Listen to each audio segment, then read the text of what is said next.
والصلاة والسلام على أشرف الأنبياء والمرسلين محمد وعلى آله وصحبه أجمعين أما بعد. Donc, comme vous le savez, la Dawra elle se base sur une Dawra qu'avait fait Cheikh Mutlaq al-Jasir, Jazahullah khair.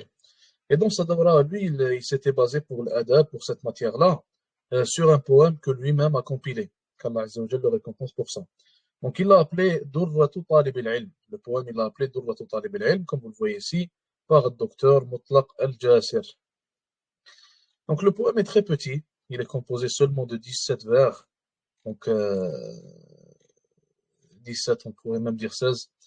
Le 17e ne compte pas vraiment. C'est des prières qu'il envoie sur le Nabi sallallahu alayhi wa sallam.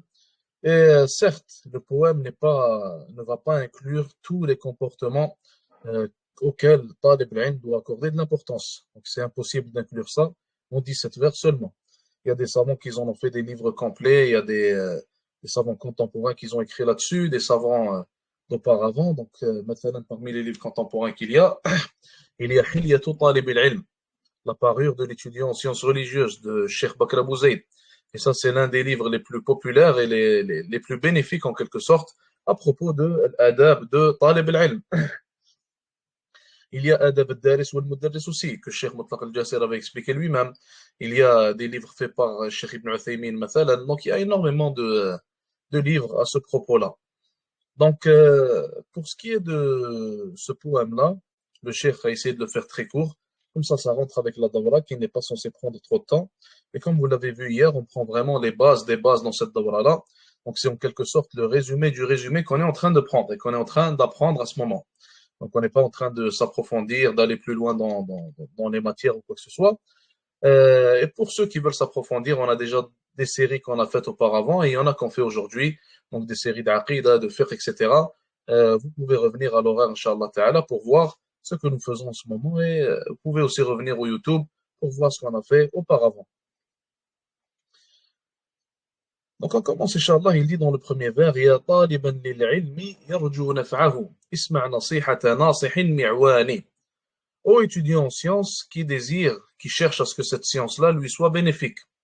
Écoute le conseil d'un conseiller qui te veut le bien, qui veut t'aider, qui veut te soutenir. Et la première des choses qu'on tire de ce vers-là, c'est que normalement, chaque étudiant en sciences doit essayer, ou plutôt doit rechercher de par la science qu'il est en train d'apprendre, le bien. Il doit rechercher le bien de par cette science-là. Il ne doit pas avoir de viles intentions, il ne doit pas avoir des intentions mauvaises, il ne doit pas chercher par cette science-là à être connu, mathalan, à devenir populaire, à avoir un statut. Il ne doit pas chercher, wal'iyadu billah, comme le font certains, l'argent de par cette science-là. Et il y avait donc un frère qui était dans l'administration d'une mosquée. Il m'avait dit qu'il y a des gens qu'il a l'obligation d'appeler donc pendant Ramadan, qui viennent et qui exhortent les gens après les 4 premières rak'at. Donc, entre les 4 premières rak'at et les 4 dernières de Tarawih, dans les mosquées où ils prient 8. Donc, ce qu'ils font, c'est qu'ils se lèvent, ils exhortent les gens, ils leur parlent un peu. Et habituellement, l'exhortation, elle prend 5 minutes, 6 minutes, 7 minutes. Et subhanallah, le frère se plaignait en disant que ces gens-là, pour 5 minutes à chaque jour, subhanallah, ou des fois, c'est juste les derniers jours où ils viennent, pour 5 minutes, subhanallah al-azim, ils lui demandent de l'argent. Donc même ça, ils ne le font pas gratuit et ils n'essaient pas de rechercher le visage d'Allah Azza wa Jal par cela. Ils recherchent l'argent par toutes les actions qu'ils font. Et ils cherchent l'argent en utilisant la religion pour arriver à cette fin. Donc ça, c'est l'une des pires intentions qu'une personne peut avoir. Et d'ailleurs, le prophète sallallahu alayhi wa sallam, dans un hadith, il a dit que quiconque recherche la science pour autre que le but qu'on devrait tous avoir, qui est la satisfaction d'Allah Azza wa Jal, alors, cette science-là le mènerait en enfer. Donc, il faut faire très attention à cela. Il a aussi été rapporté dans un hadith authentique que parmi les 3 premières personnes qui seront jetées en enfer et avec lesquelles le feu de l'enfer sera allumé, il y aura une personne qui sera un savant. Dans une autre version, une personne qui aura mémorisé le Coran, qui apprend le Coran aux gens. Allah Azza wa Jal lui demandera pourquoi est-ce que tu as fait cela et il répondra, je l'ai fait pour te satisfaire, ya Allah. Et Allah Azza wa Jal lui répondra en lui disant, tu as menti, tu as fait ça pour que les gens disent que tu as du savoir, que tu as de la connaissance, et il sera jeté, wal'iyadu billah, en enfer. Donc il faut faire très attention à cela. La première des leçons qu'on tire, Inch'Allah, de ce poème, c'est que le ilm doit être appris pour les bonnes raisons et pour les bonnes intentions. Et quiconque apprend le ilm pour les bonnes intentions, comme l'a dit l'imam Ahmad, rahmatullah alayh, il a dit il n'y a rien de meilleur que la science religieuse. Et après, il a cité une condition. Il a dit si la niya, si l'intention, elle est bonne. Ça veut dire que si l'intention, elle est bonne, la meilleure des actions surérogatoires que tu peux faire, c'est l'étude de l'ilm. Et si l'intention, elle est mauvaise, alors le contraire est aussi vrai. L'une des pires actions qu'une personne peut faire, c'est étudier l'ilm avec une mauvaise intention et l'utiliser avec de mauvaises intentions après l'avoir appris, qu'Allah Azza wa Jal nous en préserve, ainsi que tous les musulmans. Et ça nous pousse aussi à discuter d'un point. Quelle est la meilleure des actions surérogatoires? Donc ici, on entend que l'imam Ahmad, il a cité que la meilleure des actions surérogatoires, c'est l'étude de la science religieuse. Il y a d'autres savants qui ont cité que c'est le djihad fi sabilillah, et il y a des savants qui ont débattu cela dans leurs livres. Donc certains, ils ont dit, est-ce que l'encre du savant est meilleure, ou alors est-ce que c'est le sang du martyr qui est meilleur? Donc, je pense que c'est Ibn al-Qayyim, Allahu a'lam, qui avait débattu cela dans l'un de ses livres, en disant qu'à la fin, donc la conclusion de ce débat-là, c'est quoi? C'est que l'encre du savant mêlée au sang du martyr, c'est ça qui est meilleur en réalité. Donc, le savant martyr, c'est lui qui atteint le plus haut des degrés. Donc, on apprend le ilm pour les bonnes intentions, et par après, il dit Isma' nasihata nasihin mi'wani. Écoute le conseil d'un conseiller qui te veut le bien. Donc, chaque musulman doit être un conseiller et doit aussi être conseillé par les autres. Omar ibn Khattab, radiyallahu ta'ala anhu, il a dit il n'y a aucun bien en vous si vous ne conseillez pas, donc en parlant aux gens qu'il gouvernait quand il était le gouverneur, radiyallahu anhu, et il a dit il n'y a aucun bien en nous si nous n'acceptons pas le conseil. Donc, chacun d'entre nous, chaque musulman est sujet à l'erreur. Donc, on doit tous être conseillés par les autres, par nos frères, par nos sœurs. Et d'ailleurs, le vrai amour en Allah Azza wa Jal, c'est de conseiller ton frère, de conseiller ta sœur lorsqu'ils font une erreur, car tu leur veux le bien. Et le meilleur des biens, c'est le bien qu'il y a dans la akhira. Donc, tu ne veux pas que ton frère, billah, soit jugé pour cette faute. Tu ne veux pas non plus qu'il finisse, billah, par être châtié pour cette faute-là. Alors tu essayes de l'aider du mieux que tu peux en le conseillant, en lui disant de délaisser cette erreur, en lui disant de revenir vers la bonne voie. Donc on doit tous être conseillés à un moment donné ou à un autre. Et on doit tous être aussi assez humbles pour accepter le conseil. Et l'arrogance, en réalité, c'est la maladie qui fait en sorte que beaucoup parmi les gens qu'Allah Azza wa Jal nous guide, et guide tous les musulmans. Donc beaucoup parmi les gens aujourd'hui, surtout à notre époque où l'ego il est surdimensionné malheureusement, donc beaucoup parmi les gens aujourd'hui n'acceptent pas le conseil. Donc ils délaissent le conseil pensant qu'ils connaissent mieux que les gens, se disant que tu es qui pour me donner un conseil, tu crois que tu es meilleur que moi, etc. Et d'ailleurs, il faut délaisser ces pensées négatives lorsqu'une personne nous conseille. Ça ne veut pas dire que si je te conseille ou alors tu me conseilles que tu es meilleur que moi ou que je suis meilleur que toi. Ça ne veut aucunement dire cela. Si quelqu'un te conseille, alors vois-le comme quelqu'un qui veut te sauver, comme quelqu'un qui veut ton bien, comme quelqu'un qui veut, Inch'Allah ta'ala, que tu sois dans les plus hauts rangs du paradis après ta mort. Donc, faut pas le voir d'une manière négative ni d'une manière mondaine. Donc, la manière mondaine qui est en réalité de voir une rivalité entre nous et entre les autres. Je suis meilleur, personne ne peut me conseiller, je fais aucune erreur, etc. Donc ça, c'est une très mauvaise manière de voir les choses et une manière très négative et une manière très contraire à la manière islamique. Omar ibn Khattab, qui était l'un des plus grands savants de cette umma, qui est le deuxième meilleur homme à avoir marché sur terre après les prophètes et messagers, alayhi salatu wassalam, lorsqu'il se levait et qu'il faisait le prêche de l'Jumu'ah et qu'il faisait une erreur, des fois des femmes se levaient devant tout le monde et elles le conseillaient et elles corrigeaient son erreur et il leur disait elle a raison et Omar il a tort. Donc regardez subhanallah al-azim le bon comportement et regardez l'humilité qu'il a envers Allah subhanahu wa ta'ala. Et d'ailleurs pourquoi ne pas accepter le conseil et pourquoi être arrogant sachant que celui qui te conseille il te fait un bien. Il t'a pointé une erreur et en réalité aucun d'entre nous ne veut rencontrer Allah Azza wa Jalla avec des erreurs. Donc il t'a fait un bien normalement, au lieu d'être arrogant, au lieu de mal réagir, au lieu d'insulter des fois la personne, au lieu de faire des choses qui ne vont pas plaire à cet individu-là. En réalité, tu devrais invoquer Allah Azza wa Jalla pour lui, tu devrais le remercier et tu dois toujours garder en tête que ton vrai ami, c'est celui qui te conseille. Le vrai ami que tu as, ce n'est pas celui qui voit tes erreurs et qui ne dit rien. Le vrai ami que tu as, c'est celui qui te conseille, qui te pousse vers l'avant et qui te pousse vers la satisfaction d'Allah Azza wa Jal, même s'il le fait d'une manière qui ne te plaît pas. Et des fois, il y a des choses qui ne nous plaisent pas, mais qui sont un bien pour nous. Comme par exemple, maintenant, tu vas chez le médecin, il va te piquer des fois, ça va te faire mal, tu ne vas pas aimer ça. Mais c'est pour un bien, c'est pour un bien qui est plus grand. Ou alors un autre exemple qu'on peut citer, maintenant, une personne qui a une maladie, on doit lui couper un doigt pour que la maladie ne se transmet pas. Et si elle se transmet, on va lui couper tout le bras. Donc, lorsqu'on te coupe un doigt, certes, tu n'aimes pas ça, tu n'as pas envie qu'on te coupe le doigt, tu as envie de le garder, mais tu sais très bien que tu le fais pour un bien qui est bien, encore plus grand que cela. Donc, tu coupes un doigt pour garder tout le bras et pour garder, en quelque sorte, des fois, ta vie, pour ne pas mourir. Donc, il dit deuxièmement, أخلص لربك في أمورك كلها فالمخلصون هم أولو العرفان. Il a dit, et sois sincère envers Allah Azza wa Jalla, envers ton Seigneur dans toutes les actions que tu fais. Et al-mukhlisoun, il a dit, c'est eux, ulul irfani, c'est ceux qui ont vraiment le savoir, c'est ceux qui connaissent vraiment Allah Azza wa Jalla, ceux qui savent vraiment comment se comporter avec Allah subhanahu wa ta'ala, etc. Al-ikhlas, la sincérité, al-ikhlas. Pourquoi est-ce qu'il parle de la sincérité ici alors que les maladies du cœur sont nombreuses? Donc pourquoi est-ce qu'il met l'emphase sur la sincérité? Car lorsqu'on étudie la science religieuse ou alors lorsqu'on l'enseigne, habituellement, la maladie du cœur qu'on va avoir ou alors que le shaitan va essayer de mettre dans notre cœur, c'est le manque de ikhlas, c'est le manque de sincérité. Donc c'est l'ostentation, le fait de faire des actions pour les gens. Et ceci est dû à beaucoup de raisons. Et la raison principale, c'est que tu es vu par les gens. Donc les gens te voient étudier la science religieuse, les gens voient que tu augmentes ton savoir, les gens voient que tu es en train d'enseigner, si tu as la capacité d'enseigner, que tu les conseilles si tu as la capacité de conseiller, etc. Et même toi-même, donc la manière dont tu vas te voir, tu vas t'asseoir des fois avec quelqu'un qui va avoir moins de savoir que toi, qui ne va pas connaître certaines choses que toi tu vas connaître, etc. Donc de là, en réalité, le shaitan, qu'est-ce qu'il va faire? Il va tout faire pour que tu aies de l'ostentation dans ton cœur et pour que tes actions ne soient pas faites pour Allah subhanahu wa ta'ala.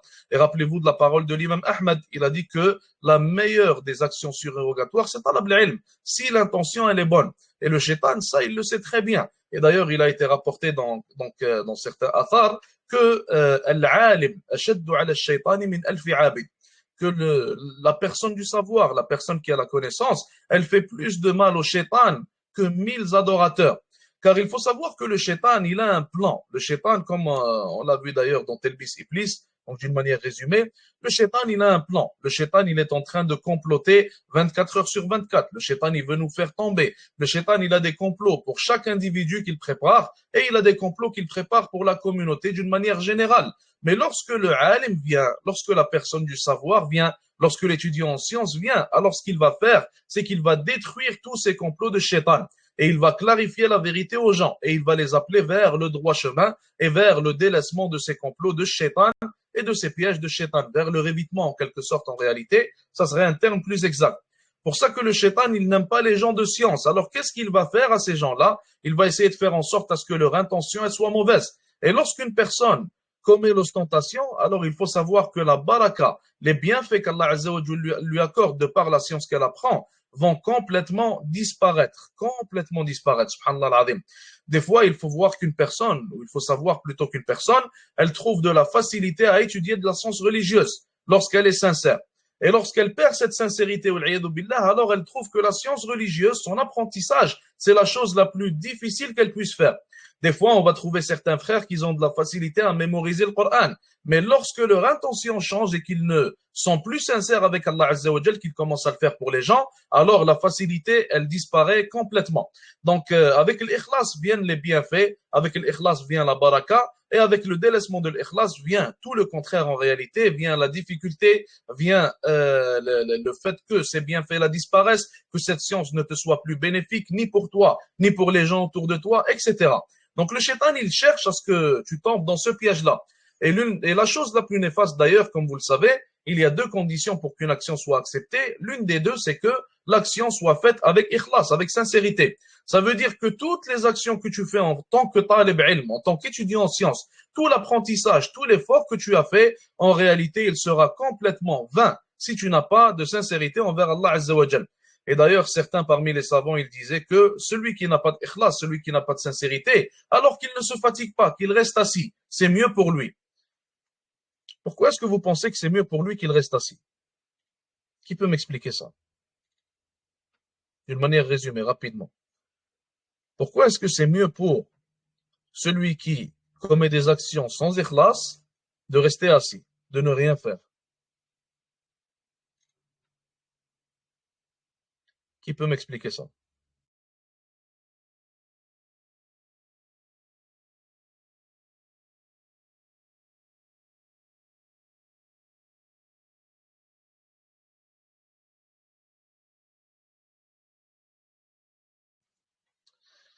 Si maintenant, par exemple, tu restes assis et tu ne fais pas de bonnes actions ni de mauvaises, alors dans ce cas-là, tu n'auras ni bonne récompense, ni péché. Tu n'auras aucun des deux. Tu n'auras ni récompense ni péché. Mais si tu te lèves et tu fais une action par ostentation, tu l'as fait pour autre qu'Allah Azza wa Jal, dans ce cas-là, tu auras quoi? Est-ce que tu auras des récompenses ou alors tu auras des péchés? Dans ce cas-là, certainement, ce que tu vas avoir, c'est des péchés. Alors, il aurait été mieux pour toi de rester assis et de ne rien faire au lieu de te lever et de faire des actions pour les gens. Qu'Allah Azza wa Jal nous en préserve. Et ce qu'on veut dire par là, il faut différencier entre deux cas. Ce qu'on veut dire par là, c'est, ou plutôt ce qu'on vise par là, c'est la personne qui se lève seulement pour faire l'action pour les gens. On ne parle pas d'un individu maintenant qui s'est levé dans la mosquée, il a prié 2 rak'at, et par après, il commence à sentir de l'ostentation venir dans son cœur. Donc, il a commencé à prier les 2 rak'at, et là, il commence à voir les gens le regarder, il commence à sentir de l'ostentation venir dans le cœur. Dans le cas de cet individu, son devoir, c'est de combattre cette ostentation, et non pas de délaisser l'action. Et comme les savants le citent, dans le cas où il combat cette sensation-là qu'il est en train d'avoir, donc la sensation de l'ostentation, alors ça ne sera pas compté contre lui, Inch'Allah Ta'ala, et il n'aura pas de péché. Dû au simple fait qu'il l'aura combattu. Mais si une personne se lève seulement pour faire l'action pour les gens, alors dans ce cas-là, c'est une réelle catastrophe, billah, qu'Allah Azza wa Jal nous en préserve. Donc la sincérité, je pense qu'on a dit ce qu'il avait à dire à propos de ça. Il continue en disant ici فالجهد في جمع العلوم يضيع إن حل الرياء دواخل الإنسان. Il confirme avec un autre vers en disant que tous les efforts que tu auras fait en tant que talib ilm, en tant qu'enseignant, en tant que alim, même si tu es un savant, en tant que personne qui fait la da'wah, si tu fais ces efforts-là pour autre qu'Allah Azza wa Jal, ça sera vain. C'est comme si tu n'avais rien fait. Et pire encore, ça va se retourner contre toi, billah, et tu trouveras que ta sahifa, donc tes feuillets avec lesquels tu vas rencontrer Allah Azza wa Jal, sont remplis de mauvaises actions, au lieu de les trouver remplis de bonnes actions. Et en réalité, pourquoi est-ce qu'Allah Azza wa Jal ne récompense pas l'individu qui fait une action pour autre que lui? En fait, l'exemple, il est très simple. Si tu fais une action pour Allah Azza wa Jal et que tu espères la récompense de sa part, alors ceci est logique. Allah Azza wa Jal va te récompenser. Mais si tu fais une action pour un tel et pour un autre, alors normalement, tu devrais espérer la récompense de leur part. Sauf qu'ils ne peuvent pas te récompenser. Ils ne peuvent pas t'accorder de bonnes actions. Ils ne peuvent pas t'accorder le paradis. Ils ne sont que de simples serviteurs comme toi. Et en plus de cela, comment oses-tu aller faire une action pour un individu comme toi et par après tu veux que la récompense te vienne de la part d'Allah Azza wa Jal alors que tu n'as rien fait pour lui en réalité. Donc dans ce cas-là, ça nous explique comment est-ce que la sincérité marche en quelque sorte et pourquoi est-ce qu'Allah Azza wa Jal ne te récompenserait pas pour l'action que tu commets pour un autre que lui. Quatrièmement, il dit واحفظ زمانك رأس مالك إنه هبة العظيم الواحد المنان. Il dit et préserve ton temps. Préserve ton temps. Et ton temps, en réalité, c'est la vraie richesse que tu as, la vraie richesse que tu possèdes. Et il dit que c'est un cadeau. Ici, il le définit comme étant un cadeau de Al-Azim Al-Wahid Al-Mannan. Donc, un cadeau d'Allah subhanahu wa ta'ala. Et il faut savoir que le prophète sallallahu alayhi wa sallam, il a dit qu'il y a deux ni'am, il y a deux bienfaits que la plupart des gens n'ont pas, que la plupart des gens ne possèdent pas. Et parmi les deux bienfaits, il a cité Al-Farah, il a cité le temps libre. Et le temps libre, subhanallah, c'est d'une importance capitale, wallah, et surtout pour la personne qui veut étudier la science religieuse. Il faut savoir que si on donnait chaque heure de notre vie à l'étude de la science religieuse, alors on n'étudierait que très peu. Et comme certains de ces ils ont dit, si tu te donnes d'une manière complète au ilm, alors il ne te donnera qu'une partie infime de lui-même. Donc l'ilm, il est comme ça. Il y a aucune personne qui peut apprendre toute la science religieuse ou alors qui peut apprendre toutes les matières, toutes les masaïl, tous les livres, etc. Ça, c'est une impossibilité. Donc en réalité, ce que tu dois faire en tant que talib ilm, c'est d'utiliser ton temps dans le bien. Et il faut savoir que ton temps, tu seras interrogé pour. Et Allah Azza wa Jal te questionnera sur chaque seconde que tu as passée dans cette vie d'ici-bas. Et chaque seconde que tu auras utilisée pour autre qu'Allah Azza wa Jal. Et là, on ne parle pas des secondes que tu utilises ou alors que tu passes à faire des péchés. Toutes les secondes que tu vas passer à faire des choses qui sont permises, alors tu les regretteras le jour du jugement. Et on va tous se dire, si seulement j'aurais passé ces secondes-là, ces minutes-là, ces journées-là, à faire le bien au lieu de faire quelque chose qui m'est permis à faire, au lieu de faire quelque chose pour laquelle je ne prends pas de péché. Alors imaginez-vous si on passait notre temps à commettre billah, des péchés et à faire ce qui mettrait Allah Azza wa Jal en colère, qu'Allah Azza wa Jal nous en préserve ainsi que tous les musulmans. Donc le fait de préserver notre temps, et l'une des meilleures manières de préserver ce temps-là, c'est d'avoir un programme, avoir un programme.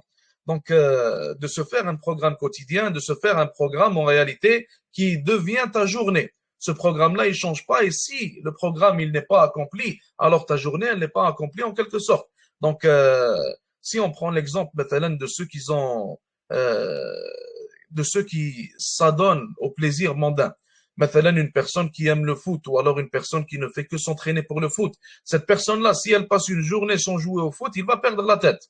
Si une personne, elle aime les jeux vidéo, s'il passe une journée sans jouer aux jeux vidéo, il va perdre la tête encore une fois. Et il va sentir que sa journée, elle n'a servi à rien. Elle n'est pas complète.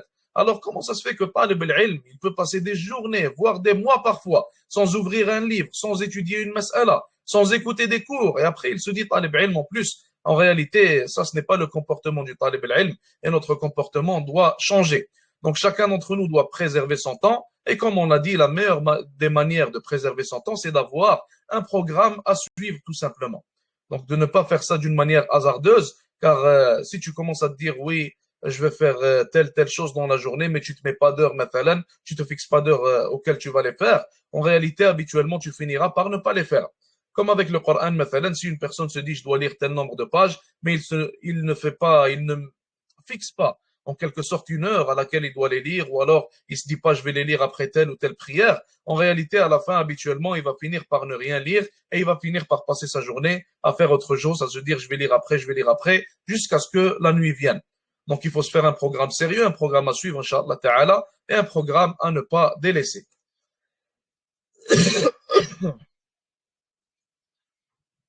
Est-ce qu'il y a un exemple d'un plan d'une journée de personnes qui étudient l'ilm?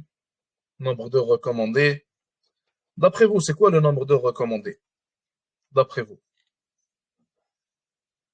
Si je vous demande, c'est quoi le nombre d'heures recommandées pour étudier l'ilm ou à donner au ilm dans la journée? Qu'est-ce que vous me dites?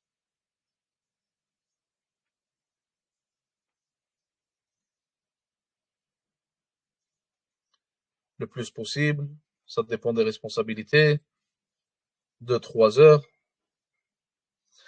Je vais vous citer une parole de Cheikh Bakr Abou Zayd. Cheikh Bakr Abou Zayd, rahimahullah, il a dit que il se levait le matin, il priait le Fajr, donc lui et les étudiants avec lui. Après le Fajr, ils avaient un cours de quelques heures. Après, ils allaient prier le Dhuhr. Après la prière de Dhuhr, ils avaient un cours de quelques heures. Après avoir prié le Dhuhr, c'est le temps de l'Asr. Et juste après la prière de l'Asr, il y a un cours de quelques heures. Après, tu as la prière de le Maghrib. Et après le Maghrib, tu as un cours de quelques heures. Après, tu as la prière de l'Aïcha. Et après l'Aïcha, tu as un cours de quelques heures. Et après, ils vont dormir et le lendemain, ils refont exactement la même chose. Est-ce que tout le monde m'entend? Ou alors ça bug? Vous m'entendez maintenant?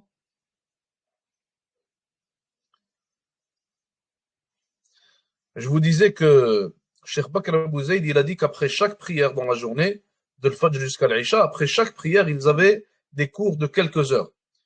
Donc, ça, c'est un vrai talib ilm. Ça, c'est un vrai talib ilm. Donc, talib ilm, en réalité, si quelqu'un veut vraiment exceller dans la science, alors tu lui donnes tout ton temps. La science, elle devient prioritaire et tout le reste devient secondaire. Quand je parle de tout le reste, je ne te parle pas des prières obligatoires. Tu ne vas pas aller rater les prières et étudier l'ilm. C'est pas comme ça que ça marche. Tu étudies l'ilm pour parfaire tes prières, parfaire ta relation avec Allah Azza wa Jal. Ce que je veux dire par là, c'est que l'ilm prend une grande place dans ta vie. Il prend la première des places et tout le reste devient secondaire et doit s'adapter au ilm. Donc tu n'adaptes pas la dunya, tu n'adaptes pas le ilm à la dunya. Tu fais le contraire. Tu adaptes l'ilm, plutôt, tu adaptes la dunya au ilm. Donc c'est le contraire qu'il faut faire. Et comme je vous ai dit, les vrais talab ilm auparavant, Cheikh Al-Ulwan, son exemple, il disait qu'ils laissaient sa maison et qu'ils allaient dormir à la mosquée pendant des mois et des mois pour étudier des livres, pour étudier l'ilm. Donc ça, c'est le vrai talab l'ilm. Ça, c'est le vrai talab l'ilm. Donc, en réalité, si on ne fait pas ça, on ne doit pas s'appeler un talib ilm. Si on ne fait pas ça, si on ne donne pas autant de temps au ilm, on ne doit pas s'appeler un talib ilm. Cheikh Tarifi, maintenant, il donnait 15 heures par jour à la lecture des livres seulement. Donc, il lisait pendant 15 heures par jour, les livres qu'il avait. Jazahumullah khair. Donc, c'est ça les vrais savants et c'est ça les vrais tullab ilm. Et c'est très malheureux de voir aujourd'hui une personne faire un cours par 2 semaines, de 30 minutes ou alors d'1 heure, et après il va dire je suis un talib ilm, et il va commencer à parler de tout et de n'importe quoi, et il va commencer à dire l'opinion correcte c'est ci, ou alors l'opinion correcte c'est ça, alors que c'est un ignorance. Il n'a même pas le 1% de savoir quand les talib ilm qu'ils étudient de manière sérieuse. Donc il faut respecter ses limites et en quelque sorte il faut respecter Allah Azza wa Jalla avant tout. Car là tu es en train de parler de la religion d'Allah subhanahu wa ta'ala. Donc le vrai talab ilm comme on a cité, c'est l'exemple de Cheikh Bakr Abou Zayd. Après chaque prière, il a 2-3 heures de cours, 2-3 heures de cours après le Fajr, après le Dhuhr, après l'Asr, après le Maghrib, après l'Isha. Ça c'est le vrai talab ilm. Donc, dépendamment du niveau que tu veux atteindre, donc le temps que tu vas donner au ilm dépendra du niveau que tu veux atteindre. Si une personne maintenant veut exceller dans le ilm, si une personne veut aller très loin, alors dans ce cas-là, il devra donner plus de temps. Si une personne elle veut seulement apprendre ce qui est obligatoire, alors là, ça va changer. Mais la chose importante à garder en tête et à appliquer, c'est que chacun d'entre nous doit respecter ses limites. Si j'étudie 1 heure par jour, je ne vais pas aller me prendre pour Cheikh l'Islam Ibn Taymiyyah. Je ne vais pas aller commencer à parler de tout et de n'importe quoi. J'assiste à un cours par mois et malheureusement, il y a des gens comme ça. Et il y a des gens qu'on a vus qui sont comme ça. J'assiste à un cours sur 3-4 mois et je vais aller parler de tout et de n'importe quoi et je vais parler des savants et dire que non, lui il a tort et l'autre aussi il a tort et lui il comprend rien et c'est moi qui comprends tout. Donc ça c'est un comportement ignoble. C'est le contraire de l'ilm. Mais en réalité, si tu vois une personne comme ça, délaisse cette personne ne soit pas ami ou compagnon avec une personne similaire. Et deuxièmement, sache que le ilm de cette personne ne lui a pas bénéficié. Donc, si ton ilm ne te bénéficie pas, alors il ne peut pas bénéficier aux gens autour de toi. Et si jamais tu enseignes aux gens, alors c'est encore pire comme catastrophe, car comment veux-tu être bénéfique aux gens si tu n'arrives pas à t'être bénéfique toi-même? Qu'Allah Azza wa Jalla nous en préserve, ainsi que tous les musulmans. Donc, zaman, le temps, il faut le préserver, il faut bien l'utiliser et il faut l'investir dans le ilm. Et comme Cheikh Mutlaq al-Jasiri l'a dit d'ailleurs, nous, en tant qu'êtres humains, nous sommes en quelque sorte, nous sommes du temps, en quelque sorte. Je pourrais vous dire ça comme ça. Nous sommes du temps. Et on a tous une sorte de timer au-dessus de notre tête. Donc, chacun d'entre nous, il lui reste ce qu'Allah Azza wa Jal désire qu'il lui reste. Chacun d'entre nous, il lui reste un certain nombre de jours, voire de mois, voire d'années, voire de dizaines d'années, Allahu a'lam, à vivre. Donc ça, c'est seul Allah Azza wa Jal qui le sait. Et en réalité, chaque seconde qui passe, subhanallah al-azim, c'est une partie de nous qui est perdue.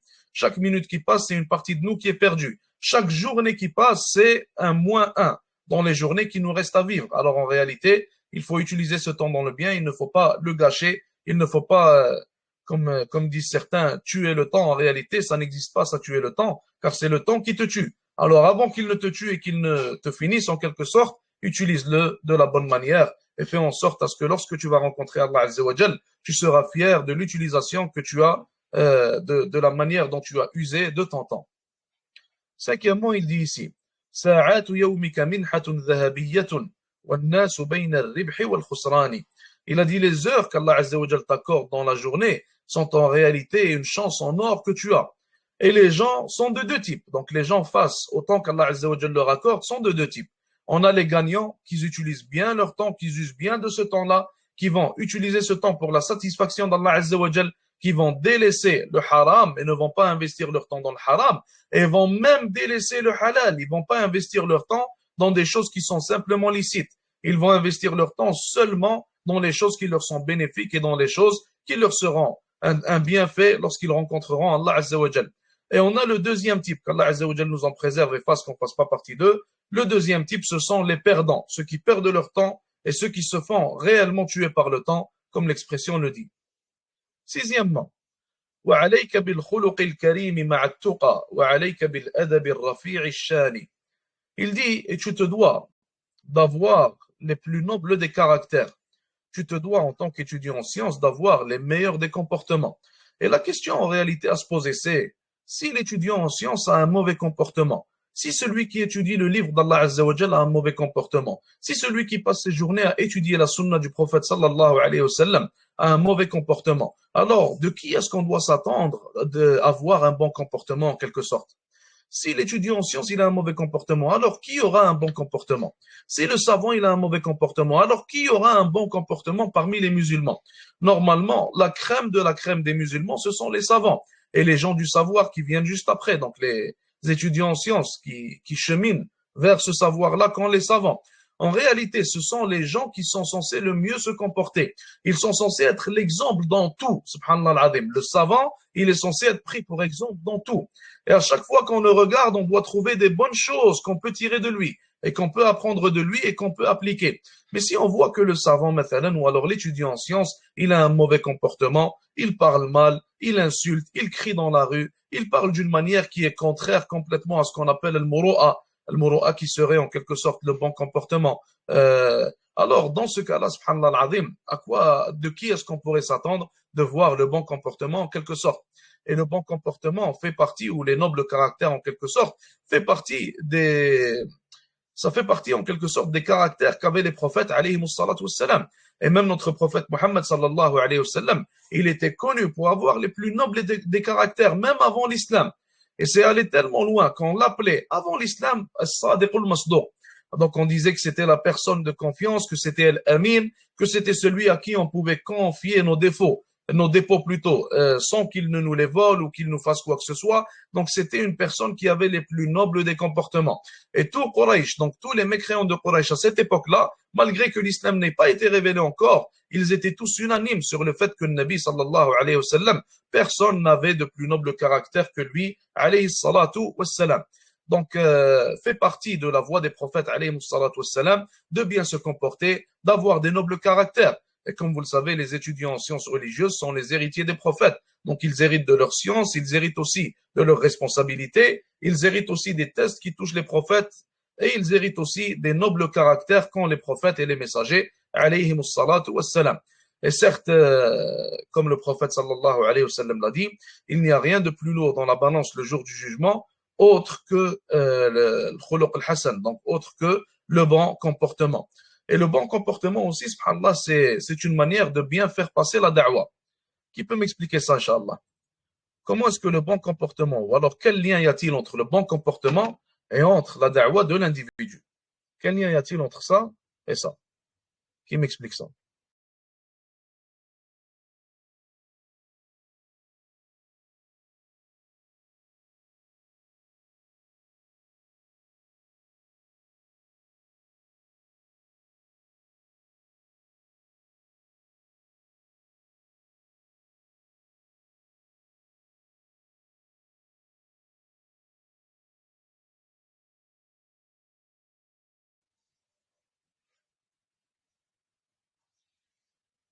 Ça, c'est une preuve parmi les preuves. Euh, Imaginez-vous, mathalan, un individu qui a un comportement détestable. Imaginez-vous un individu qui a un comportement que personne n'aime. Donc, il parle mal de tout le monde, il regarde mal tout le monde, et il critique tout le monde, et il est arrogant avec tout le monde. Imaginez-vous une personne avec un comportement similaire. Si cette personne, un jour, elle va aller voir les gens, et il va leur conseiller, il va leur donner des conseils qui sont vrais. Donc, il a raison dans ce qu'il dit. Il leur dit, Allah Azza wa Jal vous dit de faire cela, ou alors de détester cela. Comment pensez-vous que les gens vont réagir? Comment pensez-vous que les gens vont réagir? Est-ce qu'ils vont accepter son conseil? Ou alors est-ce que son mauvais comportement va affecter le conseil qu'il aura donné et va affecter la réaction des gens? Barakallahu fik. Habituellement, ils vont le rejeter, même s'il dit vrai, hein? Même s'il est en train de dire la vérité. Mais à cause de son mauvais comportement et à cause de ses mauvais agissements envers eux, ils vont délaisser son conseil, ils vont pas l'écouter. Donc, ils vont trouver ça trop lourd pour accepter un conseil d'une personne similaire. Imaginez-vous un autre exemple, un contre-exemple d'une personne qui a un très bon comportement, très gentil avec les gens. Quand tu as besoin de lui, il est là pour t'aider. Même quand tu n'as pas besoin de lui, il est là pour t'aider. Il veut toujours aider les gens, il est toujours souriant, il te propose toujours de l'aide, etc. Donc une personne qui se comporte de la meilleure des manières. S'il va aller dire aux gens une chose qui est fausse, est-ce qu'ils vont l'écouter?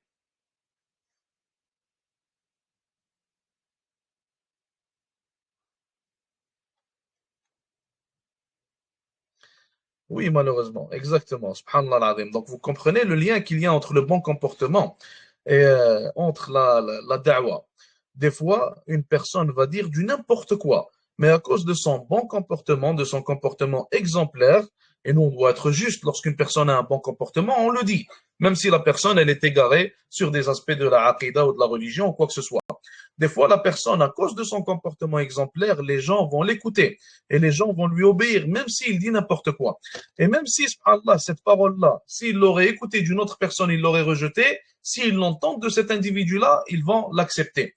Alors, l'individu qui étudie la science religieuse, qui veut la propager, doit avoir les meilleurs des comportements. Donc, pour bien représenter la religion, et aussi, il faut savoir et il faut se mettre en tête que si tu représentes la religion, si tu es un da'i, si tu es un étudiant en sciences religieuses, alors tu deviens un ambassadeur pour l'islam, que tu le veuilles ou non. Les gens, ils vont regarder ton comportement et selon ton comportement, ils vont juger la religion d'Allah Azza wa Jal. Et ça, auparavant, c'était le cas des mécréants seulement. Mais là, malheureusement, c'est même le cas des musulmans. Sûrement que vous l'avez déjà entendu. Des fois, certains musulmans, ils vont voir un individu qui est pratiquant, qui est religieux, qui est sérieux dans la religion. Et s'il leur fait une mauvaise chose, ils vont dire, ah, c'est ça l'islam. Ou alors ils vont dire, ah, c'est ça les pratiquants, c'est ça les barbus, c'est ça les femmes en niqab, vous comprenez? Donc ils vont lier son mauvais comportement ou son erreur directement à l'islam, au lieu de lier cette erreur-là à l'individu qui l'a commise. Donc il faut faire attention à ça aussi. Lorsque tu étudies l'ilm, tu deviens un ambassadeur de l'islam. Alors tu n'as pas le droit à l'erreur. Tu dois bien représenter la religion d'Allah Azza wa Jal. Et quiconque devient un da'i ou alors donc vous le voyez des fois sur Telegram, pas Telegram, sur Instagram, sur TikTok, tu vois des gens faire la da'wah, mais subhanallah al-azim, ils ont aucunement le comportement du da'i ou alors le comportement de l'étudiant en sciences religieuses. Donc avec tout mon respect, vous m'excuserez du terme, mais certains ils ont des comportements de guignols, subhanallah al-azim. Donc ils utilisent la religion pour faire rire les gens, ils ne font que dire des blagues. Des fois tu doutes, est-ce que le compte c'est un compte de da'wah et de ilm ou alors est-ce que c'est un compte de blagues ou alors c'est un compte qui fait rire les gens. Allah al-Musta'an. Donc ça, il faut y faire attention.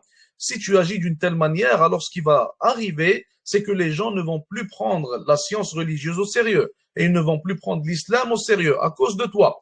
Et tu penses qu'Allah Azza wa Jal ne va pas te juger pour cela. Il est possible qu'il te châtie grandement, billah, car tu as rendu sa religion comme un jeu aux yeux des gens.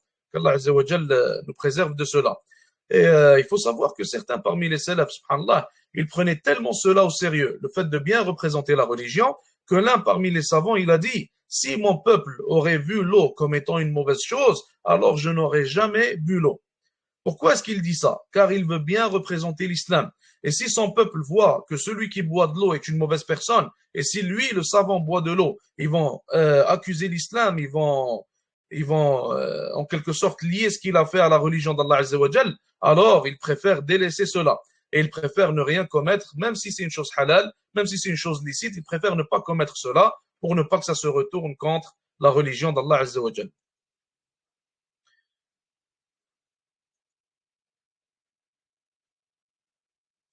Qu'est-ce que tu veux dire? Certains abusent quand on essaie d'avoir un bon comportement.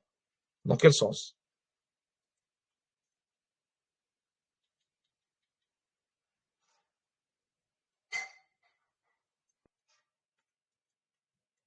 D'ailleurs, pour l'instant, est-ce que tout le monde comprend ou alors est-ce qu'il y a des questions? S'il y a des questions, on les explique, Inch'Allah Ta'ala, et après on passe à autre chose. Donc, est-ce que tout le monde comprend pour l'instant?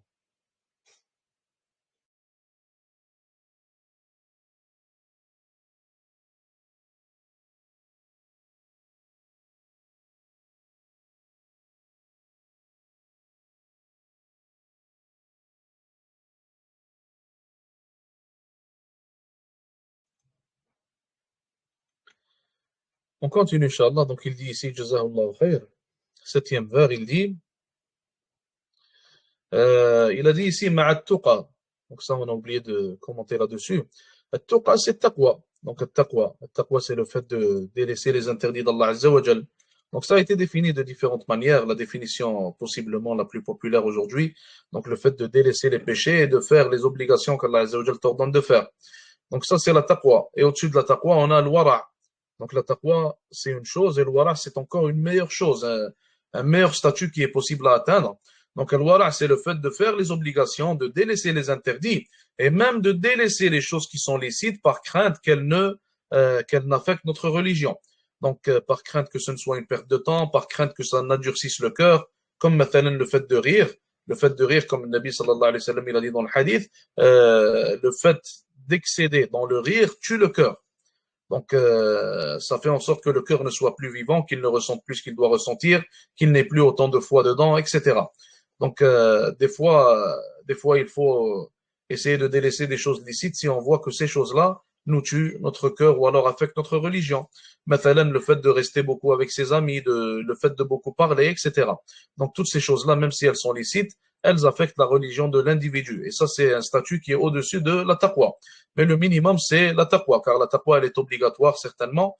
Il est obligatoire d'être un muttaqi. Si on prend la définition qu'on a citée, le fait de délaisser les interdits, de faire les obligations, ceci est une obligation pour tout musulman. Le fait d'être un muttaqi est une obligation pour chaque individu et chaque musulman. Le terme pour le deuxième statut qu'on a cité, qui est au-dessus de la taqwa, c'est al-wara'. Al-wara'. Donc, W-A-R-A, à peu près, ou alors 2 A à la fin.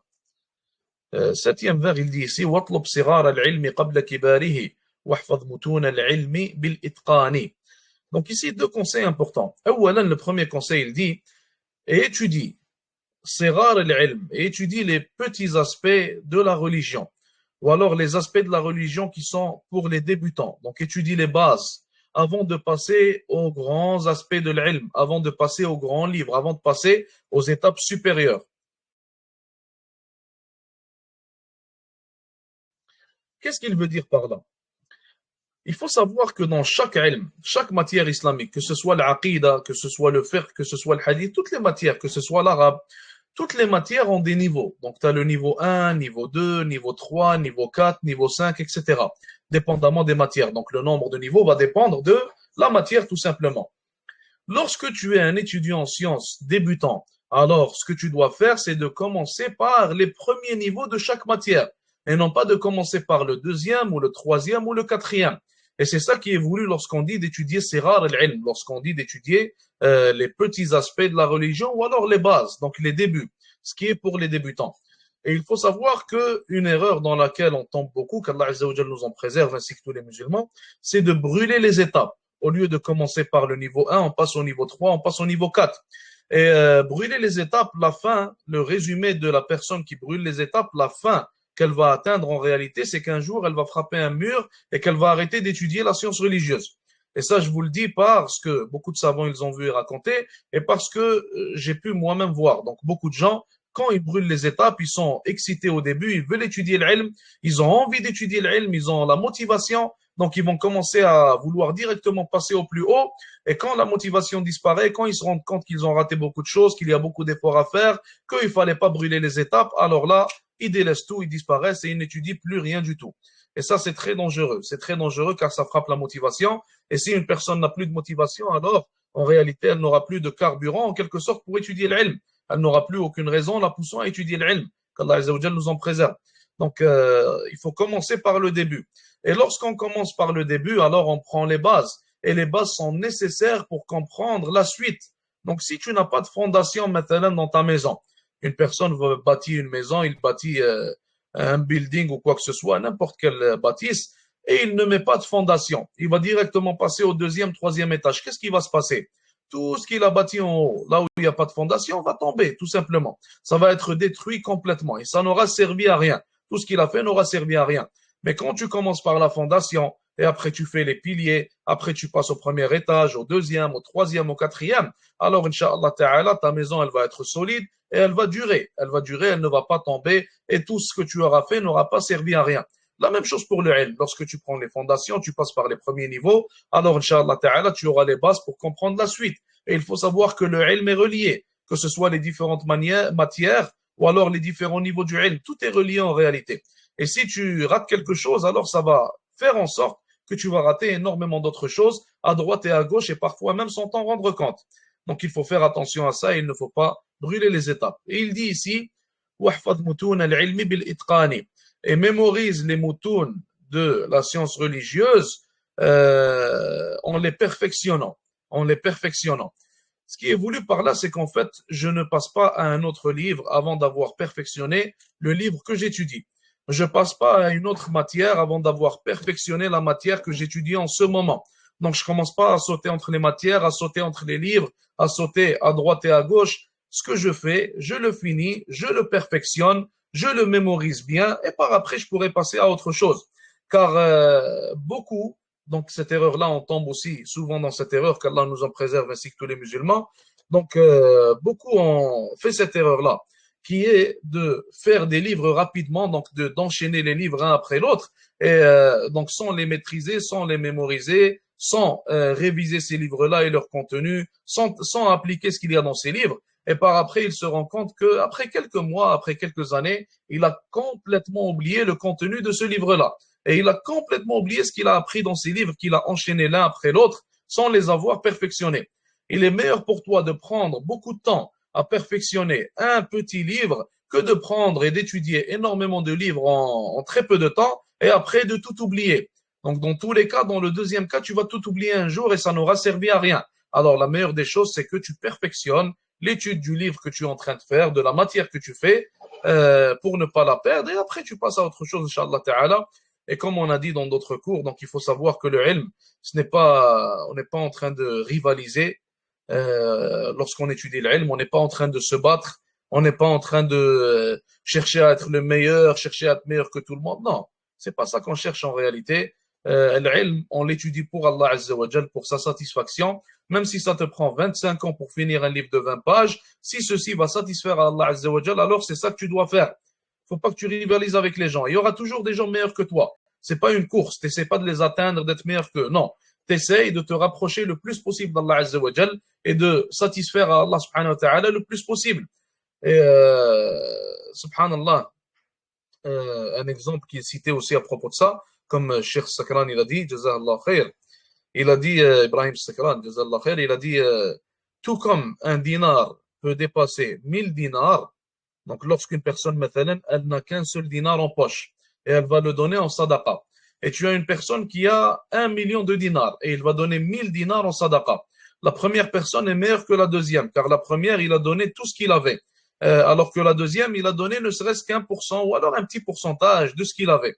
Donc, dans ce cas-là, le premier est meilleur que le deuxième. Et Cheikh, il a dit, comme un dinar peut être meilleur que 1000, alors sache qu'une personne qui a beaucoup moins de science que toi, moins de connaissances que toi, peut être beaucoup mieux que toi et peut être meilleur que toi aux yeux d'Allah Azza wa Jal.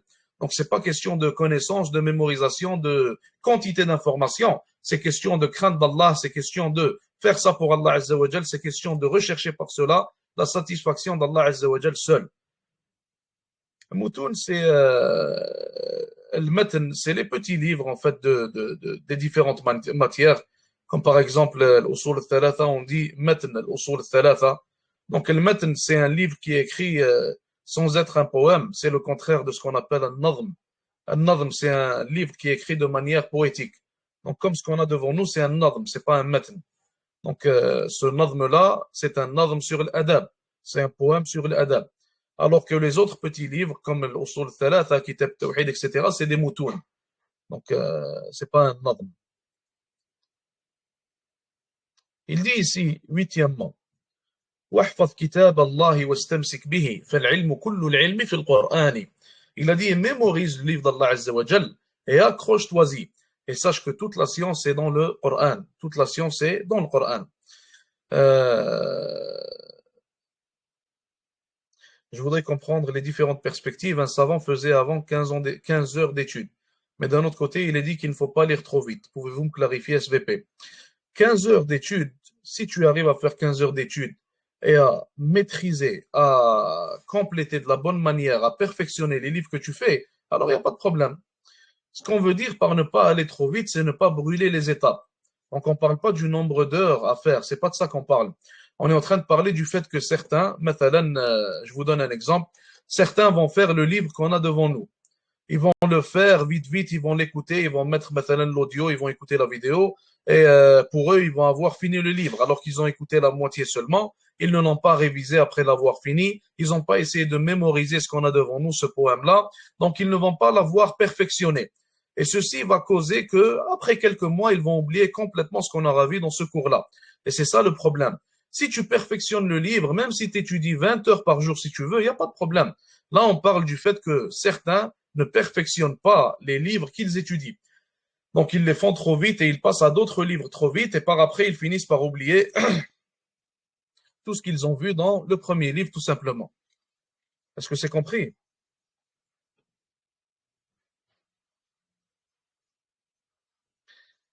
Donc, il dit ici, واحفظ كتاب الله واستمسك به. Donc, mémorise le livre d'Allah Azza wa Jal et accroche-toi-y.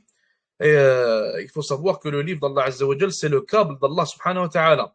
Et c'est le lien entre nous et entre Allah Azza wa Jal. Et c'est le dernier message en réalité pour l'humanité. Et il n'y aura pas d'autres prophètes après notre prophète Muhammad sallallahu alayhi wa sallam, car le Coran et la Sunna ont été préservés et leur préservation nous est suffisante. Donc à chaque fois qu'on a un problème, à chaque fois qu'on a une dispute, à chaque fois qu'on ne comprend pas ce qu'il faut faire, on revient vers le Coran et vers la Sunna. Ils sont préservés. Contrairement aux livres de ceux qui étaient là avant nous, eux, ils avaient besoin que d'autres prophètes viennent les rappeler à la révélation, tout simplement car leurs livres, leurs révélations n'étaient pas préservées. Donc ce n'est pas notre cas, walillahi alhamd, mais ça nous fait aussi comprendre que l'individu, l'un d'entre nous, doit s'accrocher grandement au Coran. Et comme il a dit, en réalité, le Coran, c'est la source de toutes les sciences. Le livre d'Allah Azza wa Jal est la source de toute science et c'est aussi la source de tout bien. Et comme Cheikh Sadiq al-Hashimi il a dit, si tu délaisses le Coran et tu ne t'en préoccupes pas, alors n'ose jamais t'appeler talib ilm. Ne dis pas à propos de toi-même que tu es un talib ilm, car le talib ilm, l'étudiant en sciences religieuses, la priorité qu'il a dans la vie, c'est le livre d'Allah subhanahu wa ta'ala. Et comment ne pas avoir cette priorité-là, alors que quiconque aime quelqu'un, alors il va prendre soin de ses messages, des messages qu'il lui envoie, il va avoir une bonne relation avec lui. Si quelqu'un aime un individu, maintenant, il a un être cher à lui, un être de sa famille, donc qui vit loin, et il lui envoie un message, il va être excité, il va le lire, il va répondre rapidement. Des fois, il va aller le relire, ça va mettre de la joie dans son cœur, etc.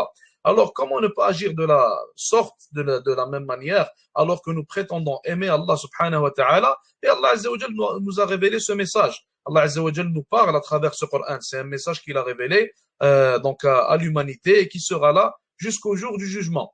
Alors, si une personne aime Allah Azza wa Jal comme il se doit, alors il prendra soin de son livre, il prendra soin de son message et il le lira comme il se doit, Inch'Allah Ta'ala. Et aussi, il l'étudiera. Donc, le Coran, on ne fait pas que le lire. On l'étudie, le Coran, on contemple à propos de ce qu'il y a dans le Coran, on recherche la guérison par le Coran, on juge par le Coran. La législation d'Allah Azza wa Jal, c'est son Coran et la sunna de son prophète, alayhi salatu wassalam. Donc, on ne juge pas par les lois taroutiques, on ne juge pas par les lois des êtres humains, on ne juge pas par la démocratie, on juge par le livre d'Allah Azza wa Jal. Et c'est le juge qu'il y a entre nous, tout simplement. Donc, Ibn al-Qayyim, il en a parlé d'une manière plus approfondie. Il a parlé de la relation que chacun d'entre nous devrait avoir vis-à-vis du Coran. Neuvièmement, وَإِذَا طَلَبْتَ الْعِلْمَ فَاعْرِفْ قَدْرَهُ وَأْتِ الْبُيُوتَ أَخِي مِنَ الْبِيبَانِ. Et si tu étudies la science religieuse, alors il faut que tu connaisses son statut, tu connaisses son degré.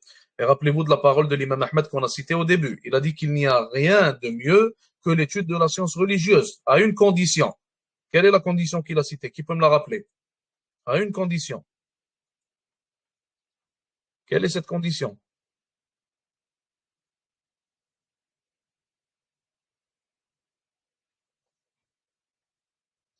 Voilà, la bonne intention, exactement. La bonne intention. S'il n'y a pas de bonne intention, alors sache que tu es en train de faire l'une des pires actions que tu peux faire. Et tu pourrais être l'un des trois qui sera jeté en enfer le premier. Allah Azza wa Jalla nous en préserve et nous éloigne de tout cela. Bref, donc si tu étudies la science religieuse, alors sache son statut, connais son statut et ne va pas salir la science religieuse avec un mauvais comportement, une mauvaise manière d'agir, avec une non-application de ce que tu as appris, etc. Dixièmement, جالس شيوخ العلم وانهل منهم واظفر أخي بالعالم الرباني. Et ça, c'est important en réalité, subhanallah al-azim. Il dit, assis-toi avec les chouyours de la science et profite d'eux, profite de leur science, profite de ce qu'ils te disent. وَاظْفَرْ أَخِي بِالْعَالِمِ الرَّبَّانِ. Et si tu en as la capacité, s'il y a un savant auprès de toi, alors essaye d'être son compagnon, essaye de toujours être avec lui. Et l'une des 6 conditions pour atteindre la science que l'imam Shafi'i, rahimahullah, il a cité, c'est suhbat al-ustad, c'est l'accompagnement de l'enseignant. Et surtout du alim. Là, surtout, on parle du alim, du savant. Donc, si l'un d'entre nous, il a un bon savant, certainement pas, donc une personne qui mérite réellement d'être appelée un savant, il en a un qui vit maintenant dans sa ville, qui n'est pas loin de lui, alors qu'il reste auprès de lui, qu'il étudie auprès de lui, qu'il essaye de passer son temps avec lui, d'être son compagnon, d'apprendre de lui, de prendre ses conseils, etc. Et ça, c'est très important en réalité, car si on veut le ilm, alors on doit se rapprocher de ses représentants et de ses porteurs. Et en première place, certainement, ce sont les savants. Il dit onzièmement, واحفظ وداد الشيخ صاحي فإنه بعد الأبوة في المقام الثاني. Il dit, et préserve l'amour, préserve la bonne relation avec le cheikh, avec ton cheikh, car il est après le père, il vient après le père en deuxième position. Donc, en importance, il vient après le père directement en deuxième position. Et il faut savoir, subhanallah, que certains parmi les savants, ils ont dit que le cheikh, il est plus important pour l'étudiant que son père. Car le père, en réalité, son lien avec toi, il est mondain en quelque sorte, alors que le cheikh, son lien avec toi, il n'est pas mondain. Il fait partie de ce qui relève de la akhira. Il fait partie de ce qui relève de la science religieuse. Et certains, ils disent que le père, donc le père de sang de l'individu, il l'appelle l'ab al-tini en arabe. Donc, il l'appelle le père terrestre en quelque sorte, car les êtres humains sont faits de terre. Et le cheikh, il l'appelle l'ab al-dini. Donc, le cheikh, il l'appelle le père religieux. Donc, le père religieux, car il t'apprend la religion. Donc, certes, la personne doit être bonne envers ses chouyours, elle doit bien agir envers eux, elle doit les aider s'ils ont besoin de quelconque aide, elle doit les appeler, elle doit leur écrire des messages, elle doit prendre de leurs nouvelles, elle doit les visiter comme le font les savants, donc comme ils le faisaient auparavant. Malheureusement, aujourd'hui, ça c'est une chose délaissée. Et certains, comme Cheikh Al-Alwan, il a dit, ils vont étudier chez des savants, et au moindre, donc, subhanallah, à la moindre pas, je ne vais pas appeler ça une dispute, mais au moindre malentendu, ils vont délaisser le cheikh, ils vont mal parler de lui, ils vont commencer à dire aux gens, on n'allait pas étudier chez lui, etc. Donc, ça, ce n'est pas l'agissement que devrait avoir l'étudiant avec les savants qu'Allah Azza wa Jalla les récompense. Donc, ils sont en réalité les porteurs de ce ilm, ils sont ceux qui nous apprennent ce ilm-là, ils sont ceux qui nous sortent des lumières, ou plutôt des ténèbres vers les lumières par la permission d'Allah Azza wa Jalla, alors qu'on leur reconnaisse leur statut, qu'Allah Azza wa Jalla les récompense. Douzièmement, من لم يوقر شيخه أستاذه آلت عواقبه إلى الخذلان. Et celui qui n'accorde pas d'importance, celui qui n'accorde pas un haut statut à son cheikh, à son enseignant, alors آلت عواقبه, il a dit sa fin, elle va finir mal. Il aura une mauvaise fin. D'une manière résumée, il aura une mauvaise fin. Au final, ça va mal finir pour lui. Et j'avais entendu un cheikh, subhanallah al-azim, donc ça s'applique à tous les savants, les représentants de la religion. Et il faut savoir que celui qui attaque le savant sans raison valable, donc il est en train de s'attaquer à la religion en quelque sorte, car il s'attaque à ses porteurs. Et là, on ne parle pas des mauvais savants, on ne parle pas des savants de Salatin, on ne parle pas des savants qui ne méritent pas d'être appelés savants en réalité. On parle des vrais savants de la Sunna, des vrais savants de Tawhid. Il y a un cheikh qui avait raconté une histoire, il a dit qu'il avait un élève qui insultait toujours An-Nawawi. Donc il parlait mal de l'imam An-Nawawi, rahmatullah alayh. Et à un moment donné, subhanallah, cet élève-là, il est devenu un apostat. Il a apostasié de l'islam. Il a dit qu'après quelque temps, il l'a rencontré. Il était dans la rue en train de marcher, il l'a rencontré. Et lorsqu'il l'a vu, il est allé le voir et il lui a dit je pense que la seule raison qui a fait en sorte que tu apostasies de la religion d'Allah Azza wa Jal, c'est ton attaque, c'est tes attaques envers les savants, dans An-Nawawi. Qu'Allah Azza wa Jal nous en préserve. Et il y a beaucoup d'histoires. Est-ce que ça bug ou tout le monde m'entend? Est-ce que vous m'entendez ou ça bug?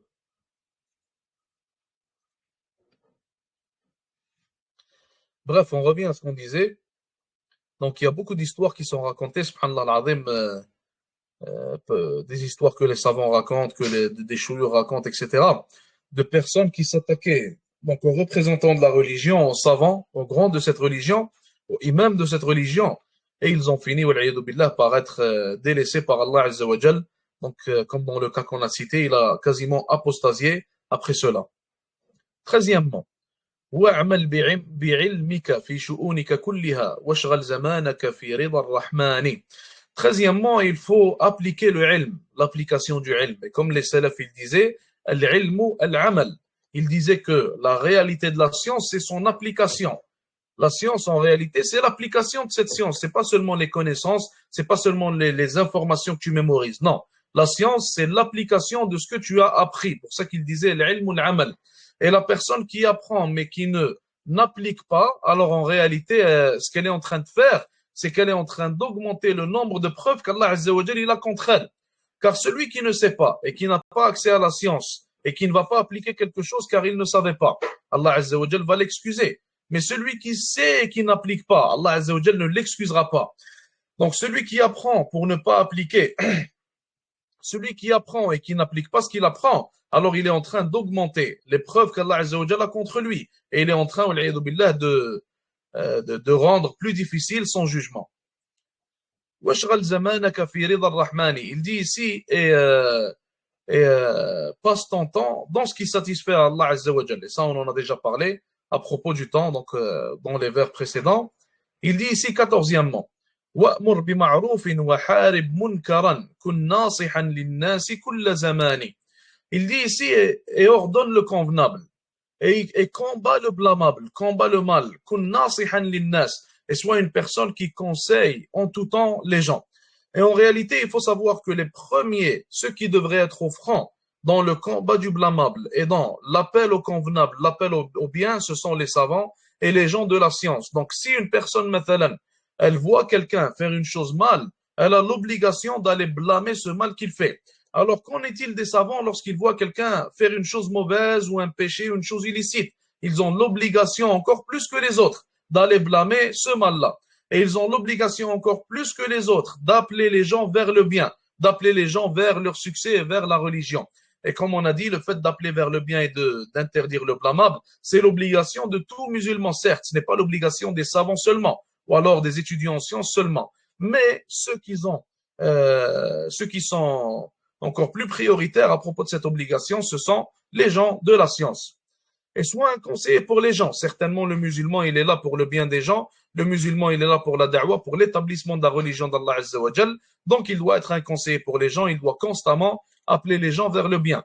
Et certes, la personne complète, c'est celle qui aime pour ses frères ce qu'elle aime pour elle-même. La personne dont le iman est complet. 15e, il dit ici, وَإِذَا بَلَغْتَ مِنَ الْعُلُومِ نِصَابَهَا أَدِّ الزَّكَاةَ أَخِي بِلَا كِتْمَانِ.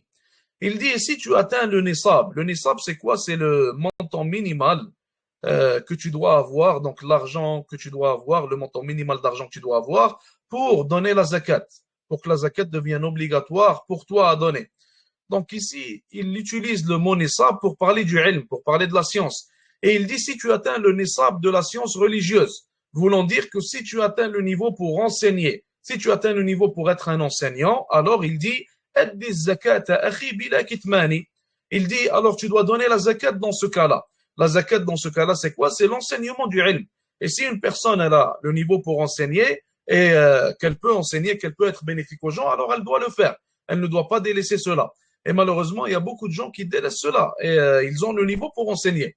Donc, subhanallah, j'avais rencontré un frère qu'Allah Azza wa Jalla le récompense et il m'a dit qu'il a étudié pendant 20 ans. Et malheureusement, dans le quartier dans lequel il vit, il y a un manque de science, un manque d'enseignement, un manque en fait, un manque d'accès à la connaissance, à la science. Mais le frère, malheureusement, il rentre à la mosquée, il prie, mais il n'essaye de rien apprendre aux gens. Il ne fait pas des cours pour les gens, donc il ne fait pas son obligation en quelque sorte.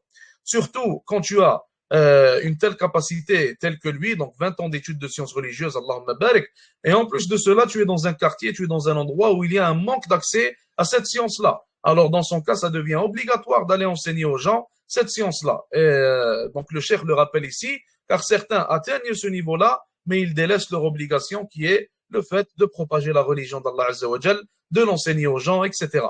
Donc, personne ne peut apprendre le din et avoir le niveau pour l'enseigner, et après, il délaisse cela. C'est pas un choix à ce moment-là, c'est une obligation que tu as, une responsabilité. Donc, dans certains cas, ce n'est pas obligatoire, certainement c'est recommandé, mais dans beaucoup de cas, surtout à l'époque dans laquelle nous sommes, surtout en Occident, c'est obligatoire. Et quand je dis c'est obligatoire, je ne parle pas pour tout le monde, c'est vraiment ceux qui ont le niveau. Et pour atteindre le niveau nécessaire pour enseigner la science religieuse, ça prend beaucoup de temps, beaucoup d'années, beaucoup d'efforts, beaucoup de ilm. Ce n'est pas pour tout le monde et pour n'importe qui. Il faut faire attention à ça. Il ne faut pas brûler les étapes. Il ne faut pas aller commencer à faire comme certains le font.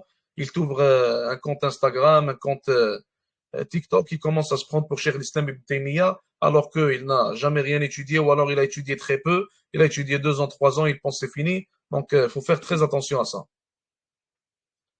15e, 16e plutôt. علم مريدا للعلوم وقل له يا مرحبا بوصية العدناني. Il dit, apprends la science religieuse à ceux qui la désirent, à ceux qui la demandent, et dis-leur bienvenue au conseil de Al-Adnani, donc de Nabi sallallahu alayhi wa sallam. Donc, on l'a déjà expliqué pour ce qui est de l'enseignement, et après il finit ce poème-là avec le 17e vers en disant Salla alayhi Allahu ma faha ash-shadha dawman bi rih al-miski wal-rayhani. Donc, il envoie des prières, des salutations sur le prophète sallallahu alayhi wa sallam. Et avec ça, on aura fini ce poème. Donc, est-ce qu'il y a des questions, est-ce qu'il y a des commentaires? Après ça, on prend une petite pause, Inch'Allah, et par après, on fera la tazkiya. Mais avant ça, est-ce qu'il y a des questions, est-ce qu'il y a des commentaires?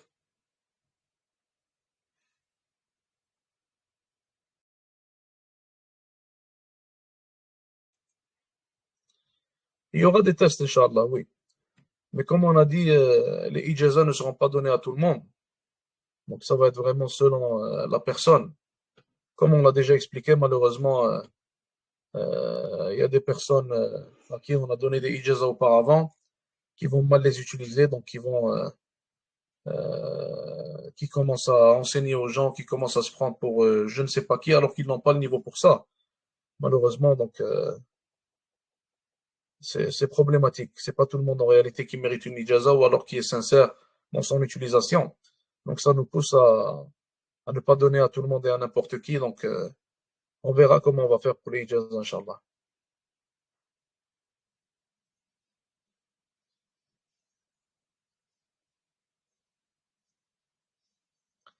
Certaines personnes disent que les meilleures actions sont le dhikr ou la prière de nuit. Comme je vous ai dit, la divergence, elle est entre, elle est entre deux actions. Donc, comme on l'a cité au début, la divergence, elle est entre ces deux actions-là. Donc, moi, j'ai jamais vu, Wallahu alam, quelqu'un qui dit que le dhikr, il est meilleur, مثلا, que talab al-ilm, ou alors qu'une personne qui va mourir dans le sentier d'Allah Azza wa Jal. J'ai jamais vu ça auparavant, Allah alam. Et d'ailleurs, le hadith dit complètement le contraire, car le prophète sallallahu alayhi wa sallam, un homme est venu le voir lorsque les Sahaba ils sont sortis en conquête. Et il lui a dit, Ya Rasulallah, qu'est-ce que je peux faire? Quelles actions je peux faire pour avoir la même récompense qu'eux? Le prophète sallallahu alayhi wa sallam lui a répondu en disant, est-ce que tu peux rester réveillé toute la nuit en priant? Et tu peux, est-ce que tu peux rester en prière constamment plutôt? Et tu restes en jeûne constamment aussi. Donc tu jeûnes sans arrêt et tu pries sans arrêt. Tu jeûnes sans arrêt et tu pries sans arrêt aussi. Tu t'arrêtes pas de la prière. Il lui a dit, il a répondu en disant, Ya Rasulallah, au prophète d'Allah, comment est-ce que je pourrais faire ça? Personne ne peut faire ça. Il lui a dit, alors tu ne peux pas atteindre la récompense qu'ils vont atteindre. Subhanallah. Donc il y a énormément de hadiths qui nous précisent qu'en réalité, les meilleures des actions, euh, c'est soit, comme on avait dit, les deux actions qu'on avait citées au début du cours. Donc ça tourne autour de ces deux-là.